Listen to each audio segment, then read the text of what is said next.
Hello everyone, good evening. मैं विवेक डोभाल और आपका मेरे ऑफिशियल चैनल विवेक डोभाल सर क्लास में आपका स्वागत अभिनंदन है। आज हम लोग जो है हिस्ट्री का पार्ट 3 जो है जिसके बारे में बताया गया था कि नेक्स्ट टॉपिक हमारा पार्ट 3 रहेगा।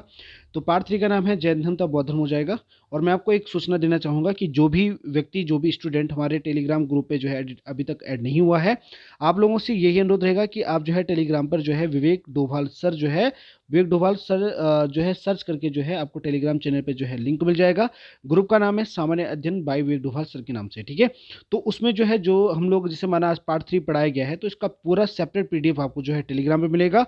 और साथ में जो है 8:30 बजे जो है हमेशा जो है ग्रुप में जो है वो जीएस की प्रतियोगिता होती है, जिसमें कि आप लोग अपना अच्छा स्कोर जो कर सकते हैं। जितना अच्छा स्कोर आप करोगे उतने आपके सिलेक्शन के चांसेस ज़्यादा रहेंगे। मैं आप लोगों को यही सलाह दूंगा कि आप जो है टेलीग्राम ग्रुप को अवश्य ज्वाइन कर लें। नहीं तो मैं डिस्क्रिप्शन में जो है हमेशा मैं लिंक दे देता हूँ कि जो टेलीग्राम हमारा जो लिंक होता है या अन्य जो हमारी जो साइट जो बनी हुई है उन पे जो है मैं आपको सारा सारा डिस्क्रिप्शन में ही दे दूंगा। और आप कोशिश करना कि आप वीडियो को बिना स्किप करे पूरा एक बार जरूर देखना, क्योंकि जितना आप अच्छे से देखोगे उतना ज़्यादा आपका बेहतर तैयार होगा, याद होगा आपको। ठीक है, तो मैं सीधे पॉइंट पे लेके चलता हूँ। और इसका जो सारा पीडीएफ मैं आपको बता दूं, पहले सब प्लेलिस्ट बनी हुई है, स्पेशली बनी हुई है प्रत्येक टॉपिक। जैसे जीएसटी का प्लेलिस्ट बना हुआ है, जैसे ज्योग्राफी का प्लेलिस्ट बना हुआ है, सब पहले से रेडी हो रखा है। ठीक है, आपको सिर्फ देखना है अच्छे से जो जो पॉइंट समझ में आते हैं। ठीक है, अगर नहीं समझ में आता है तो आप लोग हमें जो है हमारे प्रश्न कॉन्टैक्ट जो आपको डिस्क्रिप्शन में मिल जाएगा वहां से आप ले सकते हैं। क्लियर। तो पहला पॉइंट, बौद्ध धर्म के संस्थापकों ने गौतम बुद्ध हैं, ये सबको पता ही होगा। गौतम बुद्ध जो बौद्ध धर्म के संस्थापक फाउंडर्स माने जाते हैं। यहाँ से वाला क्वेश्चन इंपॉर्टेंट है कि गौतम बुद्ध को एशिया का ज्योतिपुंज कहा जाता है। पेपर में हमेशा ये पूछा जाता है कि एशिया का ज्योतिपुंज किसे कहा जाता है।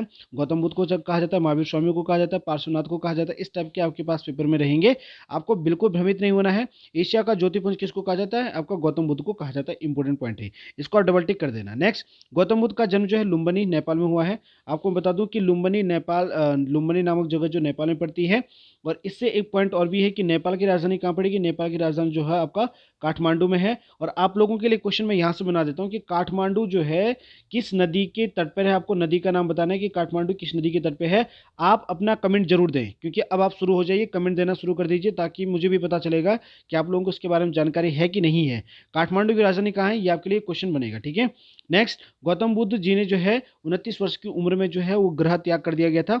और ये इंपॉर्टेंट पॉइंट यहां से बनता है कि ग्रह त्याग की घटना को क्या कहा जाता है। बौद्ध धर्म में ग्रह त्याग की घटना को महाभिनिष्क्रमण कहा जाता है। इसी के साथ साथ आपने सुना होगा कि महापरिनिर्वाण भी आप लोगों ने सुना होगा। महापरिनिर्वाण, ये निर्माण कोई निर्वाण कहता है, वो निर्वाणी होता है। खैर, महापरिनिर्वाण जैसे मृत्यु को महापरिनिर्वाण कहते हैं। ठीक है, एक होता है महाभिनिष्क्रमण, महापरिनिर्वाण। अभी और भी आएंगे, धर्मचक्र परिवर्तन भी आएगा, इस टाइप का आपके पास पेपर में रहता है। तो गौतम बुद्ध की ग्रह त्याग की घटना को महाभिनिष्क्रमण कहा जाता है या कहते हैं। ठीक है। नेक्स्ट, गौतम बुद्ध को ज्ञान की प्राप्ति कहाँ हुई, बोध गया में हुई है। ये भी प्रश्न पूछा जाता है, बोध गया कहाँ पड़ेगा बेटा, बोध गया जो है बिहार में पड़ता है, बिहार में आता है। ठीक है, इंपॉर्टेंट है, सारे पॉइंट इंपॉर्टेंट है। आप इसको अपनी कॉपी लेकर के इसको नोट डाउन भी करते चलना, ज्यादा आइंस्टाइन में बनना आप लोग, क्योंकि जितना कॉपी पे रहेगा, जितना लिखा रहेगा, जितना आप बार बार रिविजन करोगे फिर उतना आपको बेहतर याद होगा। एक पॉइंट ये वाला भी पेपर का है कि प्रथम उपदेश जो है महात्मा गौतम बुद्ध के द्वारा कहाँ दिए गए थे, सारनाथ में दिया गया था। सारनाथ किस राज्य में पड़ेगा, उत्तर प्रदेश में पड़ेगा। ठीक है, और इसको धर्मचक्र परिवर्तन कहते हैं। अब मैं दोबारा एक बार बोल देता हूं, महाभिनिष्क्रमण कहते हैं ग्रह त्याग की घटना को, धर्मचक्र परिवर्तन कहते हैं प्रथम उपदेश को, महापरिनिर्वाण कहते हैं किसको, यानी कि शरीर त्याग को महापरिनिर्वाण कहते हैं। इंपोर्टेंट पॉइंट है। नेक्स्ट, बुद्ध ने अपने उपदेश जनसाधारण भाषा में, इनकी पाली भाषा में दिया। इस क्वेश्चन को आप डबल टिक कर दीजिए, ये पेपर में जरूर पूछा जाएगा। ये नोट डाउन वाले, इनकी ये नोट वाला टॉपिक है कि बुद्ध के द्वारा जो है, बुद्ध जी के द्वारा अपने सारे उपदेश किस भाषा में दिए गए, पाली भाषा में। जैन धर्म के उपदेश किस भाषा में है, प्राकृत भाषा में, जिसको अर्धमागधी भी कहते हैं हम लोग। ठीक है। नेक्स्ट पॉइंट, बुद्ध जी ने अपने जो है सर्वाधिक, ये बुद्ध जी लिखा होगा है ना, तो बुद्ध जी ने जो है अपने सर्वाधिक उपदेश कहाँ दिए, श्रावस्ती में दिए। पहला उपदेश कहाँ दिया है, अगर आपसे पूछा जाता है कि पहला उपदेश दिया है सारनाथ में। ठीक है, पहला उपदेश कहाँ दिया, सारनाथ में। और सर्वाधिक उपदेश कहाँ दिए, श्रावस्ती में। ये इंपॉर्टेंट पॉइंट है सारे सारे। ठीक है। नेक्स्ट पॉइंट, बौद्ध के त्रिरत्न कौन कौन से हैं, ये भी आपको पता होना चाहिए, और आपको पता भी होगा शायद, मुझे लगता है कि जो आपका क्या हो जाएगा कि बौद्ध धर्म के त्रिरत्न हैं बुद्ध, धम्म और संघ। बुद्ध धर्म संघ क्या हो जाएंगे, इसके क्या हो जाएंगे, त्रिरत्न है। इनको आप शॉर्ट ट्रिक में भी लिख सकते हैं। बी से हो जाएगा बुद्ध, उसके बाद डी से हो जाएगा आपका धम्म, और एस हो जाएगा आपका संघ। तो BDS करके आप कर सकते हो इसे। तो बौद्ध धर्म के त्रिरत्न कौन है? बुद्ध धम्म संघ है। नेक्स्ट, चतुर्थ बौद्ध संगति के बाद बौद्ध धर्म के दो भागों में डिवाइड हो गया था। तो बौद्ध धर्म जो दो भागों में विभक्त हो गया था, एक बन गया था हीनायन, एक बन गया था आपका महायान। ये भी इंपॉर्टेंट है, ये भी पेपर में कई बार पूछा जाता है, ठीक है। अनिश्वरवाद, अगर आपसे पेपर में ये पूछा जाता है कि बौद्ध धर्म में दो चीजें ऐसी थी जो मतलब दोनों कॉमन थी, दोनों कॉमन लक्षण क्या है इनके? अनिश्वरवाद जो है ये क्या हो जाएंगे? बौद्ध धर्म तथा जैन धर्म की क्या है? इनमें दोनों में समानता है, ठीक है। इस पॉइंट को आपको याद करना है कि दोनों समानता किस आधार पर है? अनिश्वरवाद के आधार पर। नेक्स्ट, अब जैन धर्म के बारे में बात कर लेते हैं। जैन धर्म के संस्थापक कौन है या प्रथम तीर्थंकर किसे कहते हैं? ऋषभ देव जी महाराज जी हैं। कुल मिलाकर के इसमें जो है जैन धर्म में 24 तीर्थंकर हुए थे, जिसमें 24वां जो अंतिम में था कौन था? महावीर स्वामी जी क्या थे? 24वें थे। तो यहाँ से पहला इंपोर्टेंट है कि प्रथम तीर्थंकर कौन थे या प्रथम जो संस्थापक कौन थे? ऋषभ देव जी महाराज थे। महावीर स्वामी जैन धर्म के 24वें एवं क्या थे? अंतिम तीर्थंकर हुए। पार्श्वनाथ जो हो जाएंगे 23वें, कौन से हो जाएंगे? 23वें पार्श्वनाथ जो हो जाएंगे ये 23वें तीर्थंकर थे किसके? जैन धर्म के। क्लियर। महावीर स्वामी ने अपने संपूर्ण उपदेश किस भाषा में दिए? प्राकृत में दिए। बौद्ध धर्म में बौद्ध गौतम बुद्ध के द्वारा जो अपने उपदेश दिए गए किस में दिए गए? पाली भाषा में दिए गए। आपको इन सभी पॉइंट को जो है दिमाग में रखना है, याद करना है, क्योंकि ये पेपर के सारे पॉइंट हैं। दोबारा बता देता हूँ कि महावीर स्वामी के द्वारा अपने उपदेश प्राकृत भाषा, या हम इसको कह सकते हैं आपका अर्धमागधी के रूप में दिया गया था, अर्धमागधी में दिया गया था। इसके साथ साथ अगर मैं बौद्ध धर्म की बात करूं कि बौद्ध धर्म के उपदेश जो दिए गए हैं वो पाली भाषा में दिए गए हैं, ठीक है। पहले आते संस्कृत, फिर आते पाली, फिर आकर प्राकृत, फिर आकर आपका इस टाइप का ये क्रम आगे बढ़ता जाता है, ठीक है। नेक्स्ट, उसके बाद जैन धर्म के त्रिरत्न हैं।